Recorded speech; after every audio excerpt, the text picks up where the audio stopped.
Pajak PBB perkotaan dan pedesaan naik hingga 2,5 kali lipat. Masyarakat di Pati, Jawa Tengah berencana akan berunjuk rasa. Namun penolakan tersebut ditantang oleh Bupati Pati hingga viral di media sosial.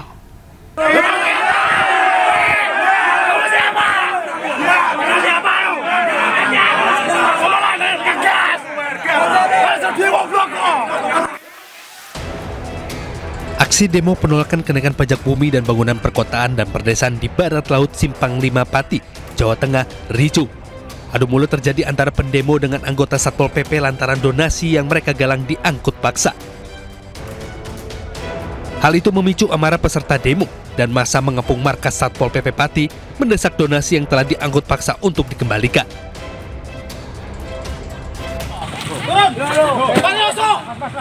Mas, apa salah kami ya? Salah kami apa? Kami di sini mau menyampaikan aspirasi ya. Jangan semena-mena. Kita takut, aku tidak takut. Terserah. Jangan 50.000 sama saya saja. Tertempkan, Pak Polisi. Boleh. Kejadian bermula saat rombongan Satpol PP meminta pendemo untuk pindah lokasi. Karena lokasi tersebut jadi salah satu rute acara peringatan ulang tahun ke-702 Pati. Di saat yang sama anggota Pol PP mengangkut donasi milik pendemo ke truk dan membawanya. Hari ini kan petugas Satpol PP mengangkut donasi air mineral dari masyarakat Kabupaten Pati dan kita memprotes tindakan tersebut.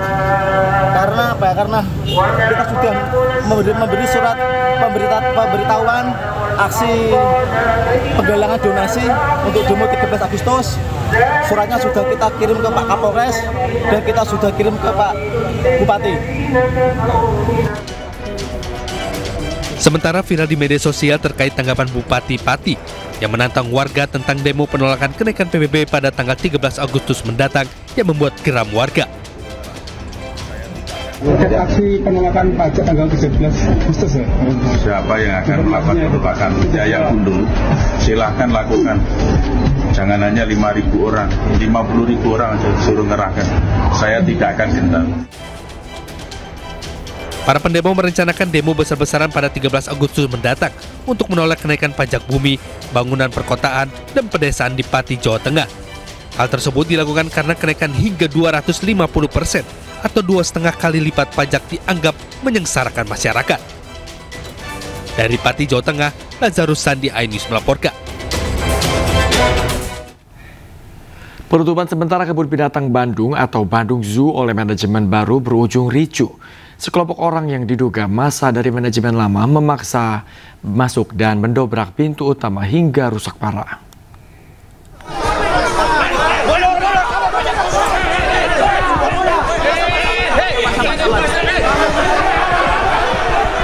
Kericuhan antar dua kelompok massa tak terhindarkan saat sekelompok orang yang mengklaim dari Taman Safari Indonesia merangsek masuk ke dalam area kebun binatang Bandung. Situasi semakin memanas hingga terjadi baku hantam antar dua kelompok tersebut. Bahkan, polisi kesulitan melerai kericuhan itu. Keributan ini berawal dari kedatangan sekelompok orang yang memaksa masuk ke dalam area kebun binatang dan mengusir penjaga hingga karyawan kebun binatang. Hal itu membuat pihak keamanan dan manajemen Bandung Zoo melawan dan tidak terima. Ada sekelompok orang, oknum dari Taman Safari, dikawal oleh puluhan sampai 30-an security ranger jam 6 tadi mendobrak pintu utama kita. Kemudian mereka juga masuk ke dalam ruang manajemen, mengusir semua security kita dan juga karyawan kita yang berjaga di dalam. Jadi mereka sekarang keluar. Yang kita khawatirkan adalah kita punya belasan bayi yang baru lahir, bayi-bayi eksotik termasuk burung dan yang lain-lain. Itu pagi-pagi biasanya mereka dikasih susu, dikasih makan dan yang lain-lain. Sedangkan tim petugas pakan yang kita beli vendornya sehari-hari sekarang tertahan di gerbang. Itu yang kita khawatirkan. Jadi bagaimana kondisi satwa kita di dalam, itu yang kita khawatirkan. Sebelumnya terjadi konflik antara manajemen lama dan manajemen baru kebun binatang Bandung. Masing-masing pihak merasa berhak mengelola kebun binatang karena memiliki legalitas yang sah. Dari Bandung, Jawa Barat, Billy Maulana Fikran, iNews melaporkan. 6 buah pipa baja yang berukuran besar terlepas dari ikatannya dari mobil yang sedang melaju di Jalan Layang Tol Pelabuhan Penjaringan Jakarta Utara pada Rabu malam. Akibatnya pipa baja terjatuh menimpa 4 buah kios dan melukai sejumlah orang.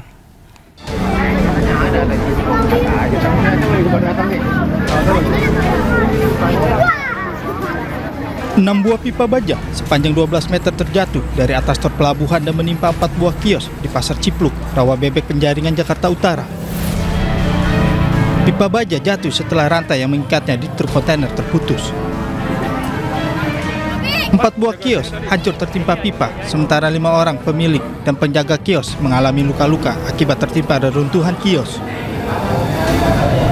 Tiba-tiba lagi 3 orang tuh, tiba-tiba kedengar suara duduk, saya masuk ke kolong meja, lari tuh, tiba-tiba tuh tahu pipa jatuh, yang dari atas.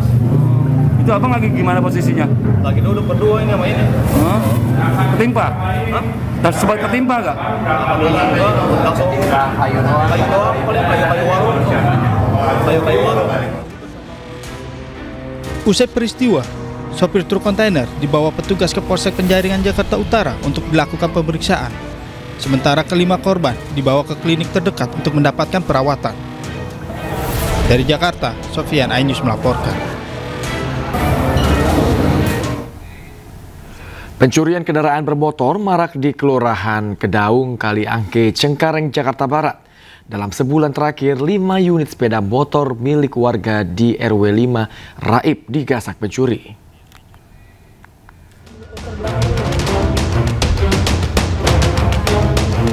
Kamera CCTV merekam aksi pelaku pencurian di RW 05 Kelurahan Kedaung, Kaliangke, Kecamatan Cengkareng, Jakarta Barat. Dua pelaku sebelumnya mondar-mandir di sekitar lokasi untuk memantau situasi. Setelah itu, dalam hitungan detik, sepeda warga yang tengah terparkir dan dikunci ganda akhirnya raib. Aksi pencurian di kawasan ini kerap kali terjadi.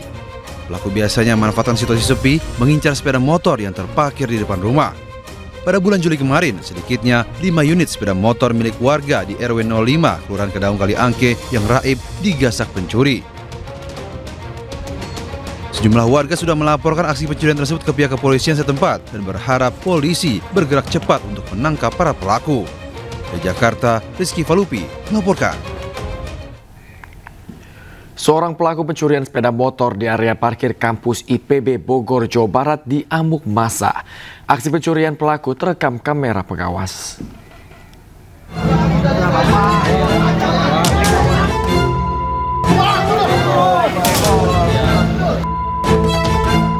Polisi tangkap pelaku spesialis pencurian bermotor di kawasan kampus IPB Bogor, Jawa Barat. Sebelum ditangkap, pelaku sempat dihakimi oleh massa. Iya, biar langsung keluar mungkin ya, kalau bajik mah. Iya, itu tinggal congkel kunci. Pelaku ditangkap usai aksinya terekam kamera CCTV. Pelaku di hadapan petugas kepolisian mengakui perbuatannya. Pelaku mengaku motor curian yang sempat dibawa ke bengkel untuk mengganti kunci kontak serta plat nomor. Berapa kali kamu melakukan hal ini? Siap 1 kali, Bu. Yakin? Yakin, Bu, baru pertama. Bisa dicek di riwayat di kampung saya, Bu. Meski sempat mengaku baru pertama kali melakukan pencurian, polisi tetap memproses pelaku sesuai hukum yang berlaku. Atas perbuatannya, pelaku terancam hukuman 5 tahun penjara. Dari Bogor, Jawa Barat, Wildan Hidayat, iNews melaporkan. Pemirsa, seorang remaja menjadi korban pembacokan oleh kawanan begal di Deli Serdang, Sumatera Utara. Aksi pembegalan tersebut terekam CCTV.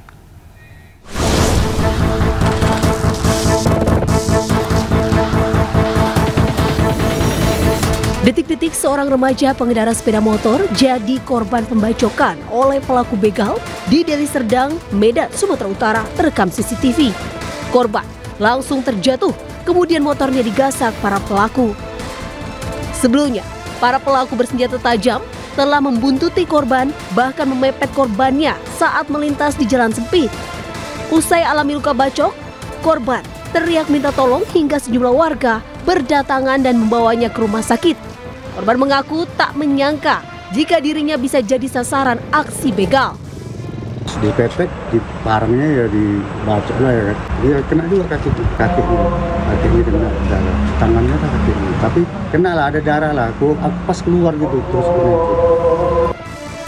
Kini polisi memburu kawanan pelaku begal yang diduga telah melakukan aksi serupa dengan menyasar pemotor yang melintas di jalan sepi. Dari Medan, Sumatera Utara, Adi Palapa Harahap melaporkan.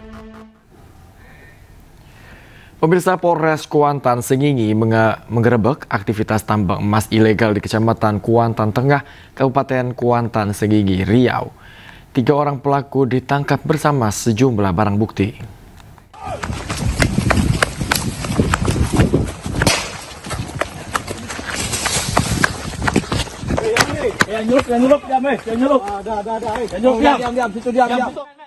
Polisi menggerebek tambang emas ilegal di Kecamatan Kuantan Tengah, Kabupaten Kuantan Sengingi, Riau.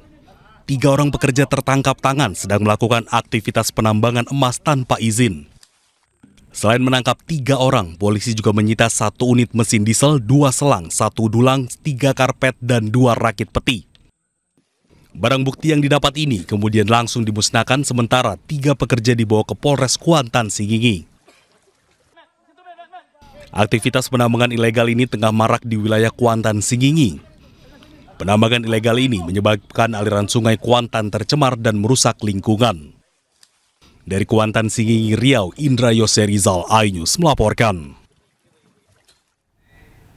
Pemirsa, sebuah toko minuman keras ilegal digerebek warga di Bekasi Utara, Jawa Barat. Puluhan botol miras berhasil disita.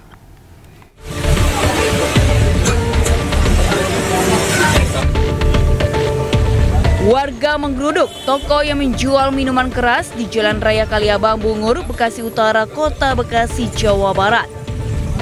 Penggerebekan didampingi sejumlah aparat kepolisian dari Polsek Bekasi Utara. Cekcok sempat terjadi antara warga dengan pemilik ruko yang tidak terima tempat usahanya ditutup. Pemilik ruko bersikeras telah mengantongi izin usaha. Puluhan botol minuman keras kemudian disita petugas ke Polsek Bekasi Utara. Polisi juga menangkap penjaga toko. Sebelumnya, toko ini sudah diberi peringatan dan diminta tutup, tapi nekat membuka kembali. Akhirnya, warga yang resah menggeruduk toko karena khawatir banyak pemuda mabuk-mabukan.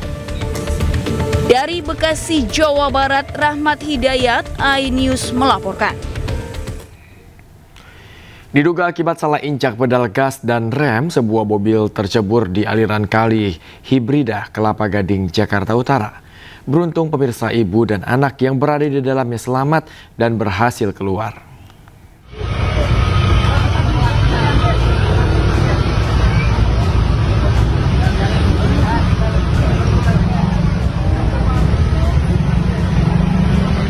Sebuah mobil yang dikendarai seorang wanita terjun ke aliran kali di Jalan Hibrida, Kelapa Gading, Jakarta Utara, Selasa siang.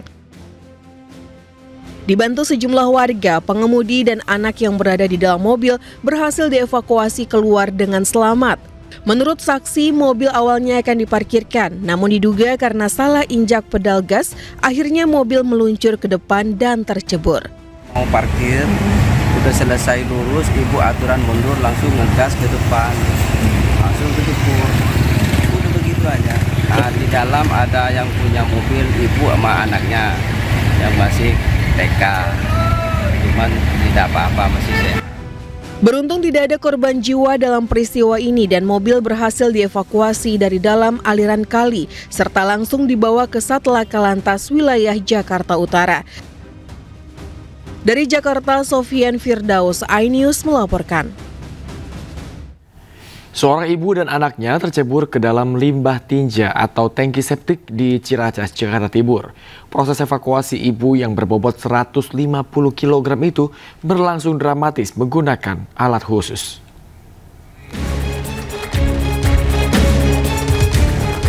Tim damkar berupaya mengevakuasi seorang wanita lansia berbobot 150 kg yang tercebur ke dalam tangki septik di kamar mandi rumah mereka di Ciracas, Jakarta Timur.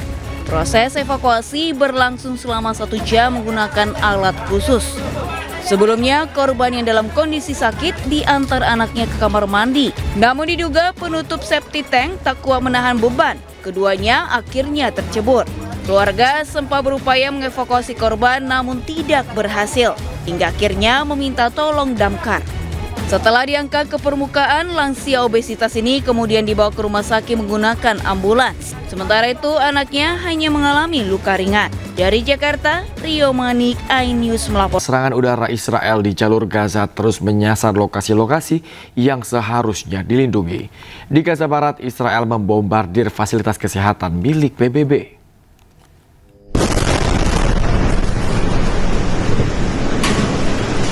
Detik-detik serangan udara Israel yang menargetkan sebuah klinik milik UNRWA atau Lembaga Bantuan untuk Pengungsi Palestina PBB di Sheikh Radwan, Gaza Barat terekam kamera warga. Fasilitas kesehatan yang seharusnya tidak boleh diserang dalam sebuah peperangan dalam hukum humaniter internasional jelas-jelas dilanggar Israel. Belum ada laporan akibat serangan Israel terhadap fasilitas kesehatan ini.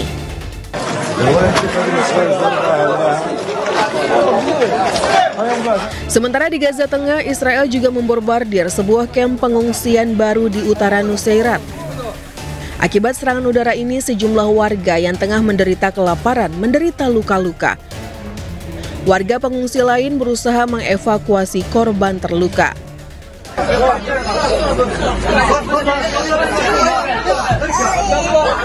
Petugas medis yang datang ke lokasi memprioritaskan pertolongan pertama kepada anak-anak, wanita, dan orang tua. Petugas kesehatan Gaza belum merilis dampak serangan udara Israel di kamp pengungsian yang dihuni warga sipil Gaza ini. Namun sejak pecah perang Oktober 2023, setidaknya sudah 60.000 warga Gaza tewas dan ratusan ribu terluka. Pemirsa, 20 warga Palestina tewas tertimpa truk bantuan yang terbalik di Gaza. Otoritas Gaza menuding Israel sengaja mengarahkan truk-truk bantuan melewati jalan yang tidak aman sehingga membahayakan pencari bantuan yang kelaparan.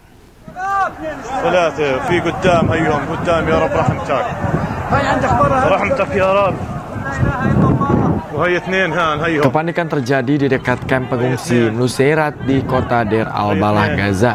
Setelah sebuah truk bantuan terguling dan menimpa warga Gaza yang tengah berebut bantuan akibat kelaparan. 20 orang dilaporkan tewas dan sejumlah lainnya terluka akibat insiden ini. Meski sudah 2 pekan Israel melonggarkan blokade bantuan kemanusiaan, namun sejauh ini baru 674 truk yang berhasil masuk ke Gaza.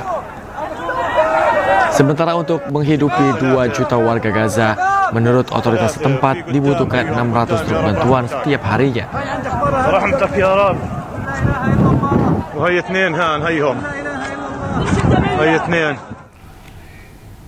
Krisis kelaparan di Gaza kian memprihatinkan. Warga menangis karena takut tidak mendapatkan makanan dan harus kembali menahan lapar.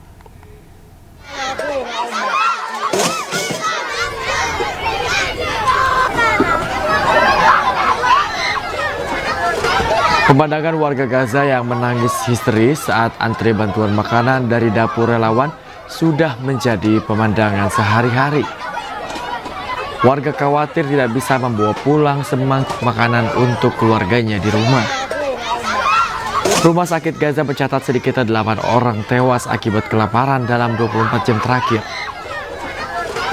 Membuat jumlah total warga yang meninggal karena malnutrisi menjadi 188 orang.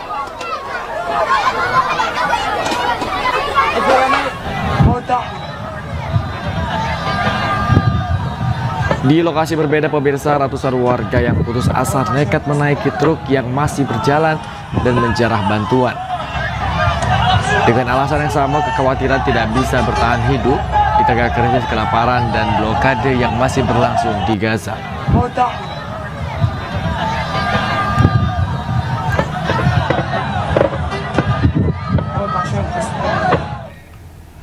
Warga Gaza tengah mengalami krisis yang berat akibat pembatasan masuknya bantuan yang dilakukan Israel. Bukan cuma makanan, kain kafan pun sulit didapatkan warga Gaza.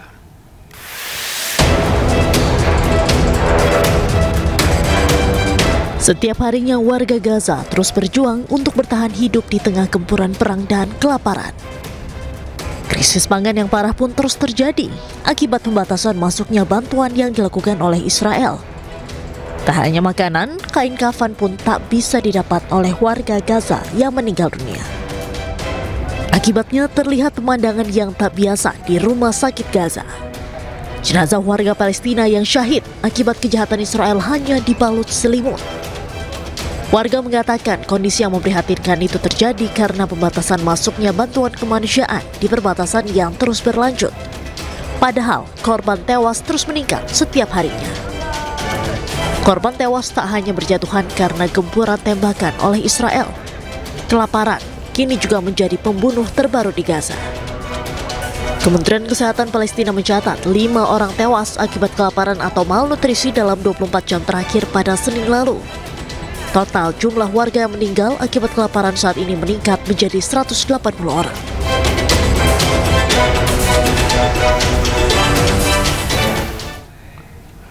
Lembaga Kemanusiaan Nasional dan Relawan Kemanusiaan Indonesia memberikan ribuan paket pangan ke pengungsi Gaza di Jordania. Gagalnya gencatan senjata membuat pendistribusian ke Gaza menjadi kendala.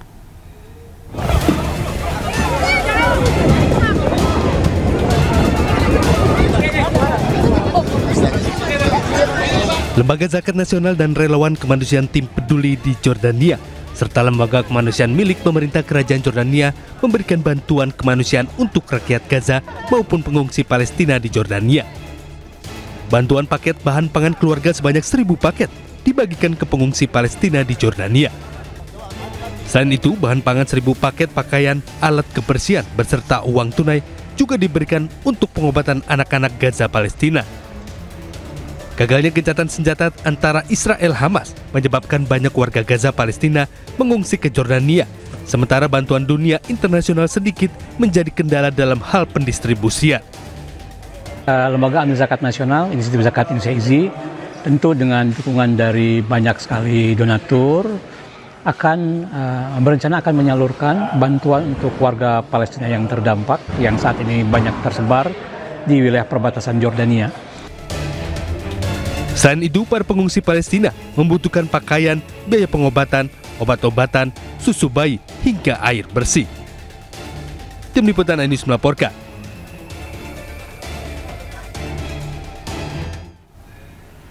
Presiden Amerika Serikat Donald Trump menyatakan keputusan kepada Perdana Menteri Israel mencaplok Gaza sepenuhnya tergantung Israel, pemirsa.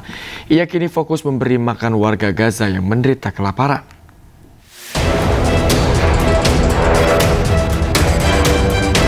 Kabinet Israel di bawah kepemimpinan Perdana Menteri Benjamin Netanyahu berencana menggelar operasi darat skala penuh. Media Israel bahkan menyebutkan keputusan ini diperkirakan akan dilakukan di wilayah padat penduduk termasuk kamp-kamp pengungsian. Menanggapi rencana Israel, Presiden Amerika Serikat Donald Trump mengisyaratkan pihaknya tidak akan menghalangi kemungkinan rencana Perdana Menteri Israel mengambil alih Gaza sepenuhnya. Well, I don't know what the suggestion is. I know that we are there now trying to get people fed. As you know, $60 million was given by the United States fairly recently to supply food and a lot of food, frankly, for the people of Gaza that are obviously not doing too well with the food. And I know Israel is going to help us with that in terms of distribution and also money. We also have the Arab states are going to help us with that in terms of the money and possibly distribution. So that's what I'm focused on. As far as the rest of it, I really can't say. That's going to be pretty much up to Israel. Yeah, please. Sejak akhir pekan lalu, Perdana Menteri Israel dikabarkan mengajukan rencana pendudukan penuh terhadap jalur Gaza kepada kabinet, meskipun mendapatkan tentangan dari militer. היום במוצאי תשעה באב אנחנו בעיצומה של מלחמה עצימה שבה השגנו הישגים גדולים מאוד היסטוריים כי לא היינו מפוצלים, כי עמדנו יחד ולחמנו יחד. אנחנו צריכים להמשיך לעמוד יחד ולהילחם יחד כדי להשיג את מטרות המלחמה שהצבנו, את כולן, את הכרעת האויב, שחרור חטופינו והבטחה שעזה לא תהווה יותר איום על ישראל. בהמשך השבוע אני אכנס לקבינט כדי להנחות את צה"ל כיצד להשיג את 3 המטרות הללו, כולן בלי יוצא מן הכלל.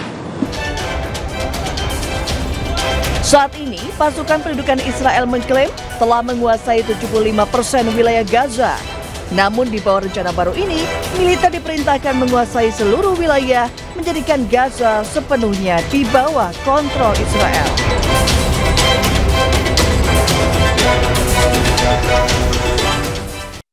Lihat, begitu aja tuh. Sekarang tinggal kita lihat kalkulasi setelah tanggal 17 Agustus. Pasti akan ada radical break. Maksudnya? Saya mau bilang reshuffle nggak enak. Saya pakai istilah agak absurd lah. Radical break. Gitu. Kan mesti begitu konsekuensinya kan. Reshuffle yang radikal?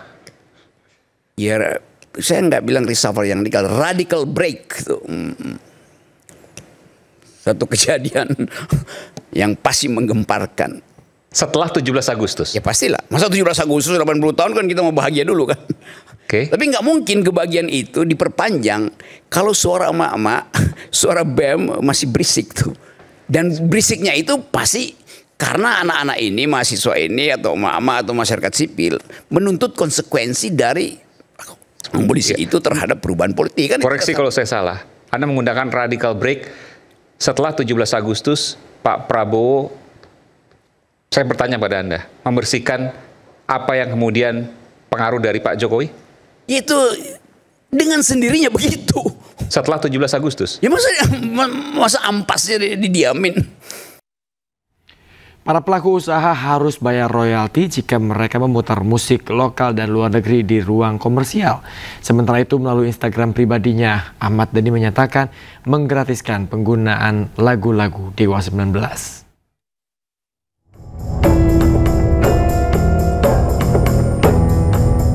Pelaku usaha tengah menghadapi polemik penggunaan musik di ruang komersial di mana mereka diwajibkan membayar royalti kepada pencipta dan pemilik hak terkait. Mengenai hal itu, Ahmad Dhani melalui Instagram pribadinya menyatakan menggratiskan penggunaan lagu-lagu Dewa 19 bagi para pemilik kafe dan restoran. Ia bahkan membuka jalur komunikasi langsung melalui pesan pribadi di media sosialnya. Sebelumnya, gitaris grup band Padi Reborn Piu juga sudah buka suara. Piu meminta agar pihak kafe tidak perlu takut memutar musik lantaran pembahasan itu sudah diatur dalam Undang-Undang Nomor 28 Tahun 2014 tentang hak cipta. Sementara itu, Menteri Sekretaris Negara Prasetyo Hadi mengungkapkan pihak Istana Kepresidenan tengah mencari solusi terbaik terkait polemik ini. Ya kita sedang mencari jalan keluar ya sebaik-baiknya lah, karena kan juga itu di satu sisi memang ada hak yang diperjuangkan oleh saudara-saudara kita pencipta lagu, tetapi juga ada sebagian juga yang merasa bahwa kalau itu domain publik, kemudian juga kalaupun dalam tanda kutip dianggap dikomersialisasikan itu, tetapi bentuknya seperti hanya diputar di kafe atau di rumah makan, ada juga yang berpendapat bahwa kalau seperti itu bentuknya ya tidak masalah kan gitu. Sebelumnya, Menteri Hukum RI Supratman Andi Aktas berkata, pelaku usaha yang memutar musik lokal dan luar negeri di ruang komersial wajib membayar royalti. Ruang komersial yang dimaksud diantaranya restoran, kafe, toko, pusat kebugaran, dan hotel. Tim Liputan iNews melaporkan. Dalam sidang uji material UU 28 2014 tentang hak cipta akhir Juli lalu, Hakim Mahkamah Konstitusi Arief Hidayat menyinggung jika merujuk pada ketentuan hak cipta secara harfiah, maka W.R. Supratman sebagai pencipta lagu Indonesia Raya bisa saja menjadi orang terkaya di Indonesia. Kalau kita mengikuti pasal ini letter luck, orang yang paling kaya di Indonesia adalah W.R. Supratman. Apalagi mendekati 17 Agustus semuanya di Indonesia nyanyi Indonesia Raya. Berarti kalau begitu apa yang disampaikan oleh Pak Marulam bahwa penciptaan lagu itu mempunyai fungsi sosial ya berarti ya. Iya kan? Bayangkan coba kita lagu Indonesia Raya. Ya, berapa tahun dinyanyikan oleh orang seluruh Indonesia, baik di tingkat PAUD sampai di tingkat lembaga negara. Itu kalau model penafsiran yang sekarang baru rame, itu ahli warisnya paling kaya sedunia itu. Ya kan? Berarti prinsip bahwa penciptaan lagu mempunyai fungsi sosial di Indonesia memang harus begitu sepertinya, ya kan Pak Marsulam? Saya akan sampai ke situ. Kasus pembubaran rumah doa di Padang, Sumatera Barat menjadi perhatian Menteri Agama Nasaruddin Umar. Menurut Menak, kasus tersebut telah diselesaikan dan Nasaruddin Umar berharap tidak ada lagi konflik antara agama di kemudian hari.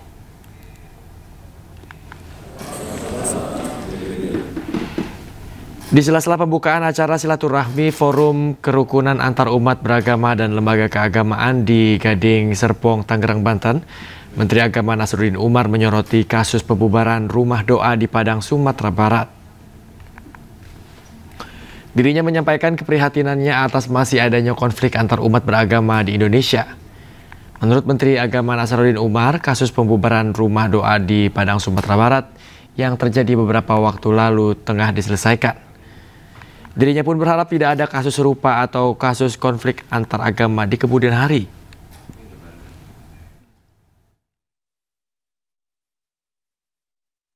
Yang sudah selesai kita sudah selesaikan. Dan itu peristiwa terakhir kita berdoa, berusaha untuk bersama, jangan lagi ada kasus-kasus yang berat.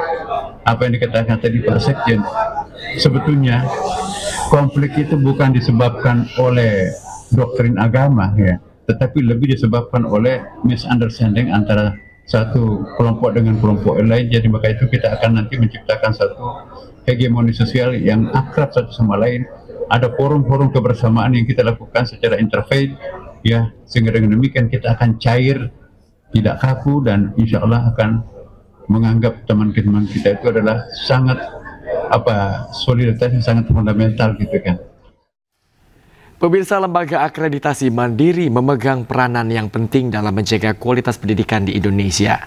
Memperkuat hal ini, sebuah forum komunikasi digelar untuk menyoroti pentingnya lembaga ini.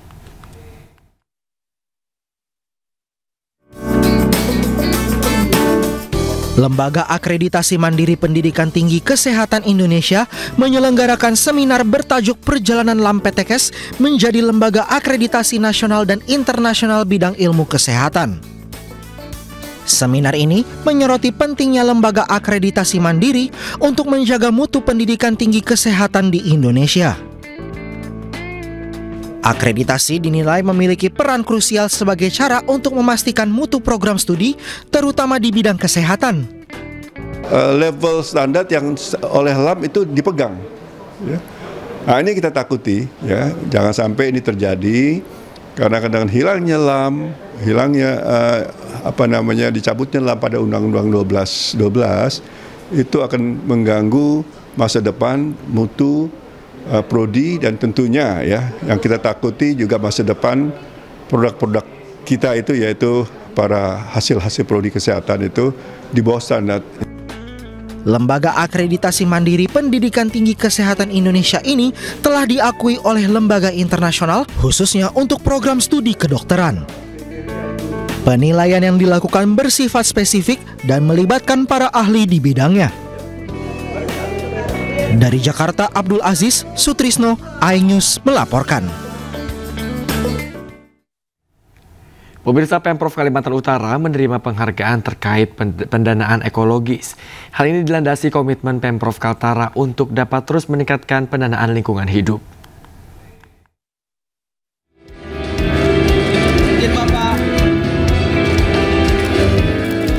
Gubernur Kalimantan Utara Zainal Apaliwang menerima penghargaan Ecological Fiscal Transfer atau EFT Awards oleh Koalisi Masyarakat Sipil untuk pendanaan ekologis. Penghargaan tersebut diterima Pemprov Kaltara sebagai pemerintah daerah pelopor EFT serta terus meningkatkan pendanaan lingkungan hidup. Perlindungan dan pengelolaan lingkungan hidup dengan diberlakukannya kebijakan TAP ini, maka akan memberikan keadilan bagi daerah yang dapat menjaga kelestarian lingkungannya. Kriteria PJLTP bersifat fleksibel mengikuti kondisi situasi sehingga dapat dikembangkan sesuai dengan tantangan zaman. Pemprov Kaltara juga telah mengimplementasikan kebijakan transfer anggaran provinsi berbasis ekologi atau TEP. Penerapan TEP ini tidak dapat berjalan sukses tanpa adanya dukungan, koordinasi, dan kerjasama antar provinsi dan kabupaten kota untuk menjaga lingkungan dan mencapai target penurunan emisi gas rumah kaca Kaltara. Diserahkan langsung oleh Wakil Menteri Lingkungan Hidup dan Wakil Menteri Dalam Negeri di Jakarta. Penghargaan ini diharapkan dapat menginspirasi wilayah lainnya di Indonesia. Dari Jakarta, Tim Liputan, iNews melaporkan. Pemirsa, Presiden Prabowo Subianto naik kereta cepat Wush untuk pertama kalinya sejak dilantik menjadi RI1.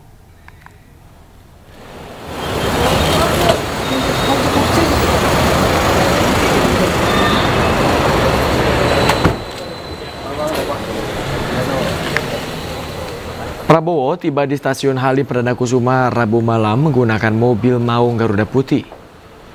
Didampingi SKP Teddy Wijaya, Prabowo langsung masuk ke area stasiun.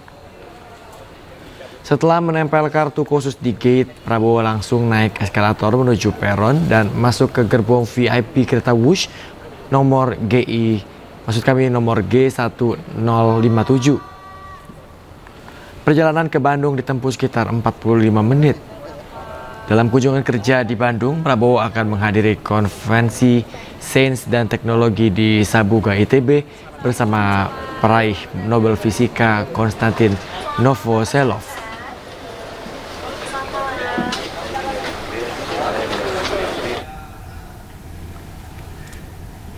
Di sejumlah daerah, mural One Piece sudah ditutup oleh cat putih. Koordinator Nasional Jaringan Gus Durian, Alisa Wahid, meminta pemerintah tidak bereaksi berlebihan.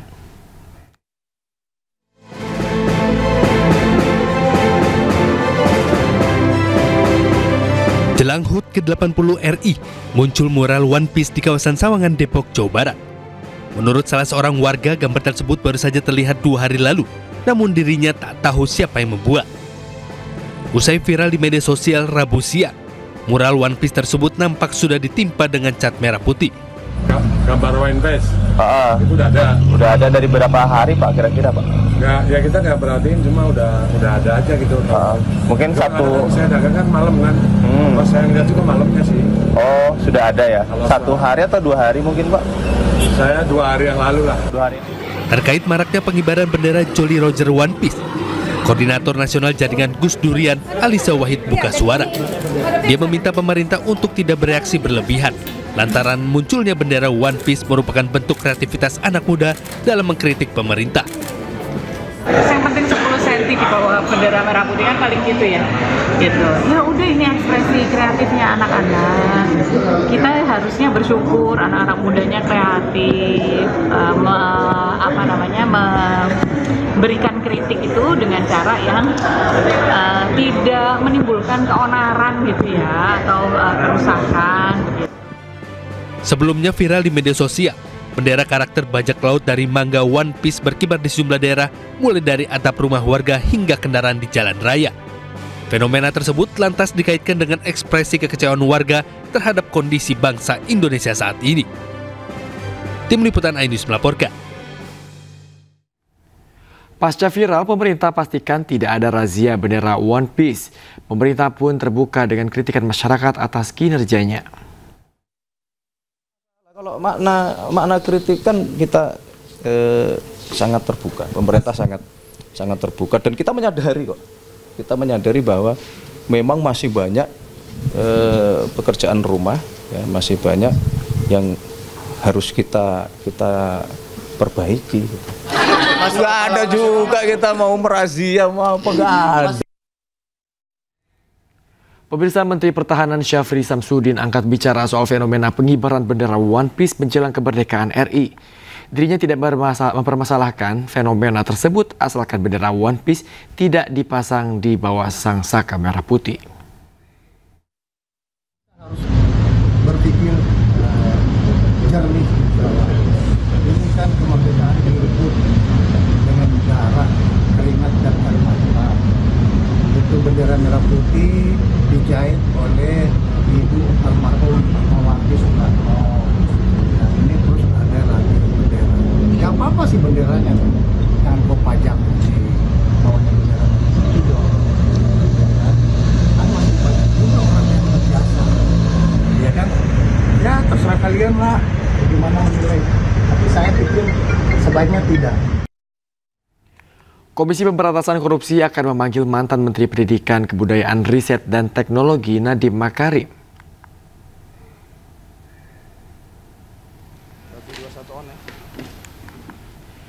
Nadiem dipanggil KPK terkait penyelidikan kasus Google Cloud yang dijadwalkan pagi hari ini. Waktu pengadaan Google Cloud ini terjadi saat pandemi COVID-19. Google Cloud digunakan untuk penunjang pelaksanaan kegiatan belajar mengajar yang dilaksanakan secara online.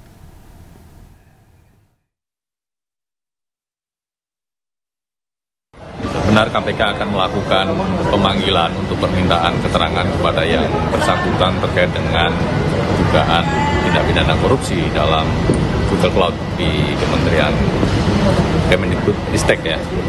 Rencana jam berapa Mas? Nanti kita akan cek untuk tepat jadwalnya jam berapa. Ya. Jadi dalam penyelidikan perkara ini KPK juga sudah melakukan pemanggilan dan permintaan keterangan kepada para pihak lainnya, baik pihak-pihak di lingkungan Kemendikbudristek ataupun pihak-pihak lain yang terkait. Untuk setiap keterangan dari para pihak tersebut akan didalami, dianalisis oleh tim, dan nanti kalau memang sudah lengkap, tentunya KPK juga akan secepatnya naik ke penyidikan.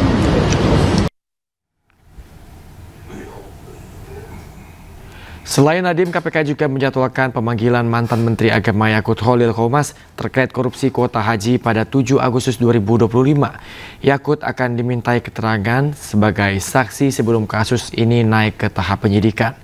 Sebelumnya KPK telah mengundang dan memanggil sejumlah pihak untuk dimintai keterangan dalam penyelidikan dugaan kasus korupsi kuota haji.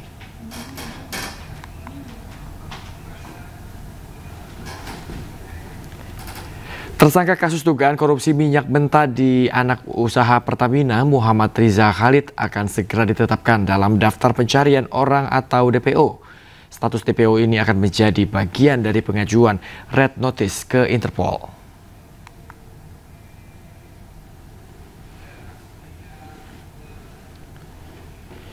Penetapan DPO terhadap Riza Khalid dilakukan karena Riza sudah 3 kali mangkir dari panggilan penyidik untuk diperiksa sebagai tersangka. Penyidik juga telah mengajukan Red Notice sehingga saat ada aktivitas keluar masuk Riza Khalid ke suatu negara bisa terdeteksi. Kejagung pun berharap Riza Khalid kompetitif dan kooperatif dengan datang memenuhi panggilan sehingga tidak perlu dilakukan upaya paksa.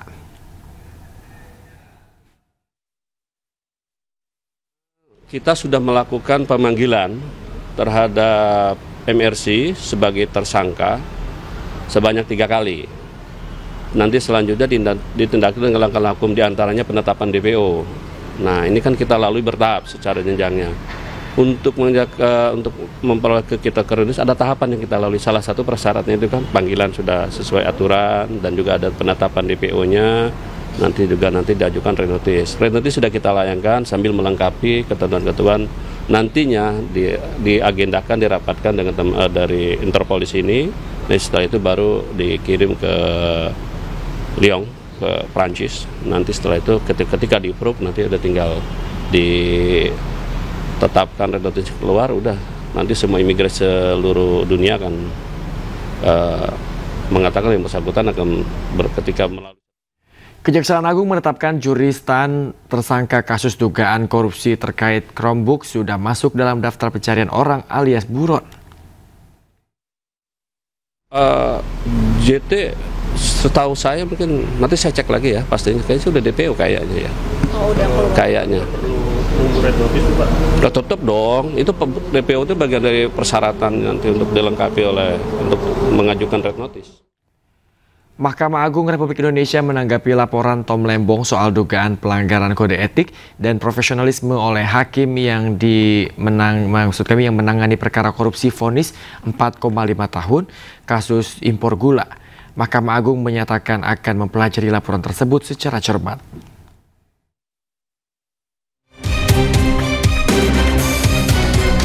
Mahkamah Agung Republik Indonesia menanggapi laporan Tom Lembong soal dugaan pelanggaran kode etik dan profesionalisme oleh hakim yang menangani perkara korupsi vonis 4,5 tahun kasus impor gula. Mahkamah Agung menyatakan akan mempelajari laporan tersebut secara cermat untuk menentukan perlu atau tidaknya klarifikasi terhadap 3 hakim yang memvonis Tom Lembong. Sementara terkait dugaan pelanggaran sertifikasi hakim tipikor, Mahkamah Agung menegaskan hakim yang menangani perkara itu telah mengantongi sertifikasi resmi sebagai hakim pengadilan tipikor. Yaitu hak bagi para pihak yang merasa hak-haknya dirugikan boleh mengadu, kan? Dan secepatnya ya akan ditindaklanjuti. Makanya di sini tadi kan saya sebutkan, Ketua Mahkamah Agung secepatnya akan mempelajari dan menindaklanjuti, kan seperti itu. Apakah perlu klarifikasi atau tidak, ya kan seperti itu. Artinya kan pasti ditindaki, pasti itu namanya laporan akan klarifikasi, akan dipanggil, ya seperti itu pasti. Ya. Sebelumnya, Tom Lembong melalui kuasa hukumnya Zaid Musyafi resmi melaporkan majelis hakim yang memutus perkara di kasus impor gula kepada Mahkamah Agung. Pelaporan didasari karena perlu adanya evaluasi dan koreksi mendalam terhadap proses hukum yang dijalani oleh Tom Lembong. Menurut Zaid, Tom Lembong berkeinginan agar penelusuran dilakukan dan menginginkan perbaikan sistem hukum yang menyeluruh agar tidak ada orang lain yang merasa diperlakukan serupa. Laporan kepada MA juga mencerminkan semangat untuk memperbaiki proses penegakan hukum di tanah air. Dari Jakarta, Bagus Prasetya, Tri Julianti, Leman, iNews melaporkan. Polisi tangkap pemain judol yang rugikan bandar 50 juta rupiah di Bantul, Yogyakarta. Sebanyak 5 orang pelaku beserta sejumlah barang bukti diamankan polisi.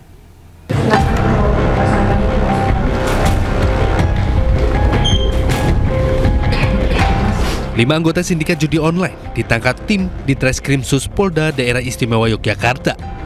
Kelima pelaku ini diduga karena merugikan situs judi online sebesar 50 juta rupiah. Polisi tangkap kelima pelaku di sebuah markas besar para pemain judi online di kawasan Bantul, Yogyakarta. Kelima pelaku yang ditangkap ini bukan bandar, namun pemain yang memanfaatkan algoritma situs judi online demi keuntungan pribadi. Aktivitas ilegal ini telah berlangsung sejak November 2024. Melakukan pengungkapan kasus judi online untuk TKP di wilayah Banguntapan, Bantul. Kemudian pada tanggal 10 Juli tahun 2025, pada saat kita amankan dalam tertangkap tangan itu diamankan 5 orang tersangka, yaitu RDS, NF, EN, DA, dan TA. Mereka memiliki tangan masing-masing. Jadi kelima ini kalau istilah mereka menyebut adalah player atau pemasang. Sebagai perannya untuk RDS ini adalah bosnya. Dia yang menyiapkan link atau situsnya, dia mencari, kemudian menyiapkan PC-nya, kemudian menyuruh 4 orang karyawannya untuk masang judi online. Kemudian dia mencari promosi di situs-situs web judi online itu. Dia menurut pengakuan tersangka adalah keuntungannya mengambil dari fee atau yang ada promosi tadi setiap pembukaan akun atau situs akun yang baru itu. Jadi dia omsetnya itu sebulan bisa 50 juta. Selain menangkap pelaku, polisi juga menyita sejumlah barang bukti, diantaranya komputer, uang tunai, kartu SIM baru, cetak mutasi rekening pelaku, serta handphone. Akibat perbuatannya, kelima pelaku terancam hukuman maksimal 10 tahun penjara dan denda maksimal 10 miliar rupiah. Dari Sleman, Yogyakarta, Heru Trijoko, iNews melaporkan. Polrestabes Surabaya dan unit Reskrim Polsek Gubeng melakukan penggerebekan arena judi di dalam permukiman padat penduduk Rabu dini hari. Saat dilakukan penggerebekan, pelaku berhamburan melarikan diri hingga nekat menceburi ke dalam sungai.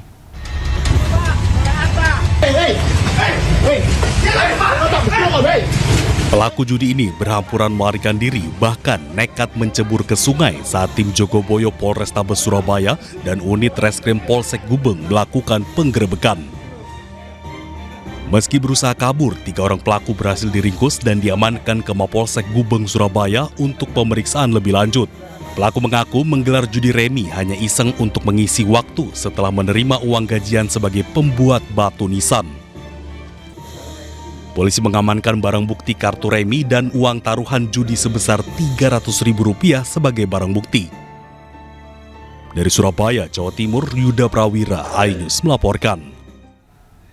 Badan Narkotika Nasional Provinsi Kalimantan menangkap 3 orang ibu rumah tangga yang merupakan pengedar narkoba. Ketiganya diduga sebagai jaringan peredaran narkotika lintas provinsi yang dikendalikan dari dalam lembaga pemasyarakatan. Siapa? Ya memang wilayah kekuasaan. Kok siapa yang naruh sini? Kok Anda tahu? Aku nggak tahu. Berarti anak sampean yang naruh sini. Tim Pemberantasan Badan Narkotika Nasional Provinsi Kalimantan Tengah menangkap seorang ibu rumah tangga berinisial S di Jalan Lintas Timpa Pujon, Desa Hurung Pukung, Kecamatan Kapuas Tengah, Kalimantan Tengah. Ia diketahui sebagai penerima barang dan mengedarkan ke masyarakat. Saat penggeledahan, petugas menemukan sabu seberat 96,21 gram yang disembunyikan dalam lipatan terpal dekat kandang ayam. Selain itu, petugas juga menyita timbangan digital, ponsel, serta uang tunai Rp4 juta yang diduga hasil penjualan sabu. Berdasarkan pengakuan S, barang haram tersebut diperolehnya dari seorang narapidana di Lapas Narkotika Karang Intan, Banjarmasin, Kalimantan Selatan. Napi tersebut berperan sebagai penghubung. Dari hasil pengembangan, petugas kemudian melakukan pengejaran dan berhasil menangkap ibu rumah tangga berinisial N di Surabaya yang saat itu tengah mengikuti kegiatan keagamaan. Dari keterangan N, diketahui sabu tersebut berasal dari IRT lain berinisial Y yang berdomisili di Banjarmasin.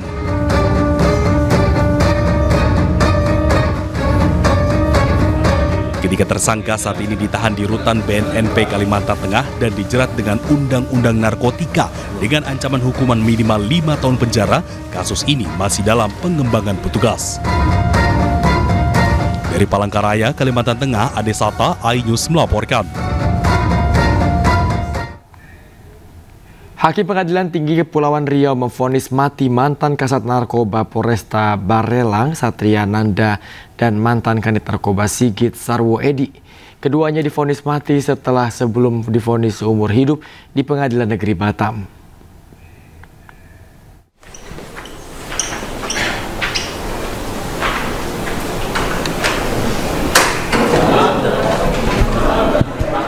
Majelis Hakim Pengadilan Tinggi Kepulauan Riau menyatakan kedua terdakwa yakni mantan Kasat Narkoba Polresta Barelang, Satria Nanda, dan kanitnya Sigit Sarwo Edi dinyatakan bersalah.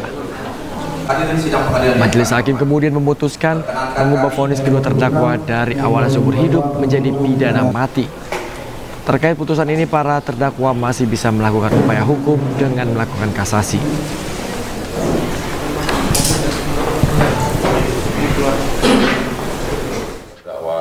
Sigit Sarwo Edi dan terdakwa Satria Nanda dipidana mati.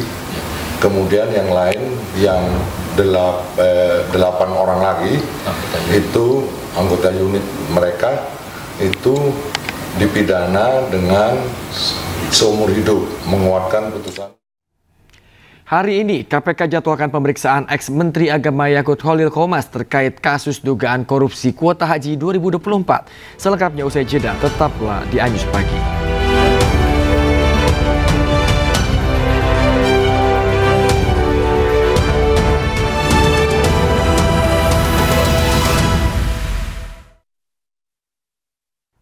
Sebuah turnamen speedboat digelar di Tarakan, Kalimantan Utara. Aksi adu cepat di air ini diharapkan juga dapat menjadi wadah perputaran roda perekonomian setempat.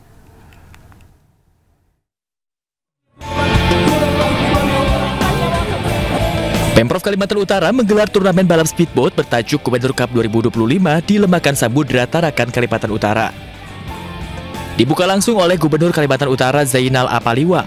Gelaran adu kecepatan air ini diharapkan dapat menjadi ajang promosi Tarakan sebagai destinasi sport tourism yang aman.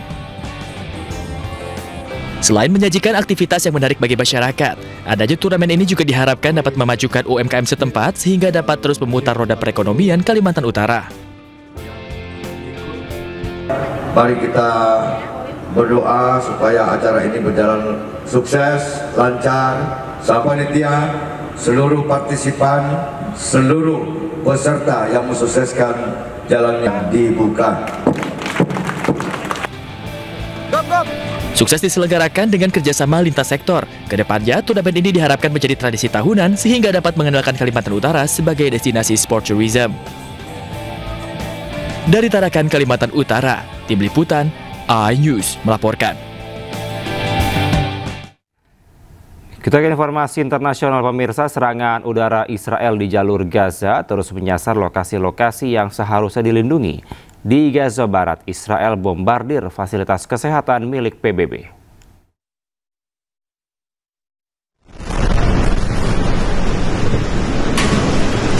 Detik-detik serangan udara Israel yang menargetkan sebuah klinik milik UNRWA atau Lembaga Bantuan untuk Pengungsi Palestina PBB di Sheikh Radwan, Gaza Barat terekam kamera warga. Fasilitas kesehatan yang seharusnya tidak boleh diserang dalam sebuah peperangan dalam hukum humaniter internasional jelas-jelas dilanggar Israel. Belum ada laporan akibat serangan Israel terhadap fasilitas kesehatan ini.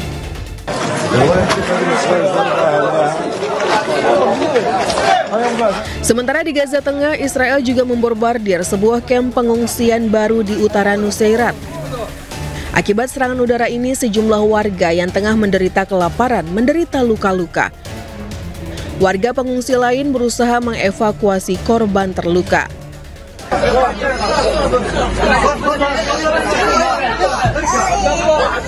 Petugas medis yang datang ke lokasi memprioritaskan pertolongan pertama kepada anak-anak, wanita, dan orang tua.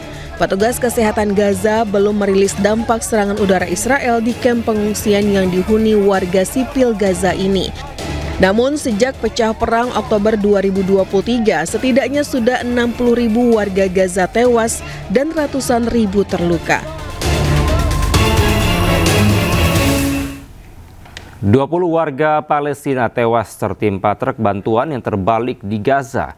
Otoritas Gaza menuding Israel sengaja mengarahkan truk-truk bantuan melewati jalan tidak aman sehingga membahayakan pencari bantuan yang kelaparan. Kepanikan terjadi di dekat kamp pengungsi Nuseirat di kota Deir al-Balah, Gaza, setelah sebuah truk bantuan terguling dan menimpa warga Gaza yang tengah berebut bantuan akibat kelaparan. 20 orang dilaporkan tewas dan sejumlah lainnya terluka akibat insiden ini. Meski sudah 2 pekan Israel melonggarkan blokade bantuan kemanusiaan, namun sejauh ini baru 674 truk yang berhasil masuk ke Gaza. Sementara untuk menghidupi 2 juta warga Gaza, menurut otoritas setempat dibutuhkan 600 truk bantuan setiap harinya.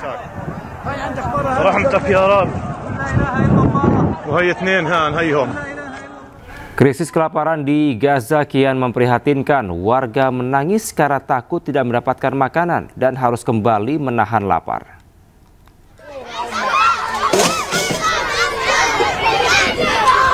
Pemandangan warga Gaza yang menangis histeris saat antre bantuan makanan dari dapur relawan sudah menjadi pandangan sehari-hari.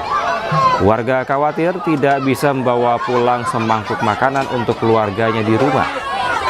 Rumah sakit Gaza mencatat sedikitnya ada 8 orang tewas akibat kelaparan dalam 24 jam terakhir, membuat jumlah total warga yang meninggal karena malnutrisi menjadi 188 orang.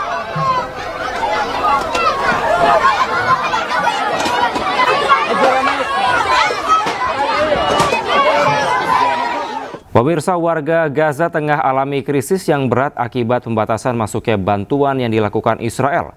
Bukan cuma makanan, kain kafan pun sulit didapatkan warga Gaza.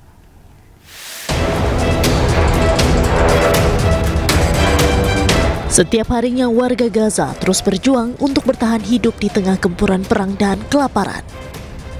Krisis pangan yang parah pun terus terjadi akibat pembatasan masuknya bantuan yang dilakukan oleh Israel. Tak hanya makanan, kain kafan pun tak bisa didapat oleh warga Gaza yang meninggal dunia. Akibatnya terlihat pemandangan yang tak biasa di rumah sakit Gaza.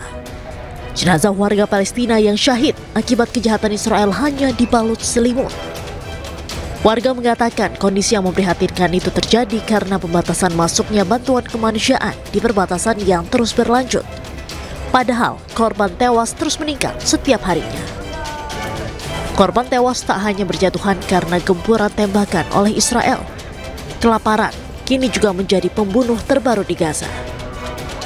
Kementerian Kesehatan Palestina mencatat 5 orang tewas akibat kelaparan atau malnutrisi dalam 24 jam terakhir pada Senin lalu. Total jumlah warga yang meninggal akibat kelaparan saat ini meningkat menjadi 180 orang.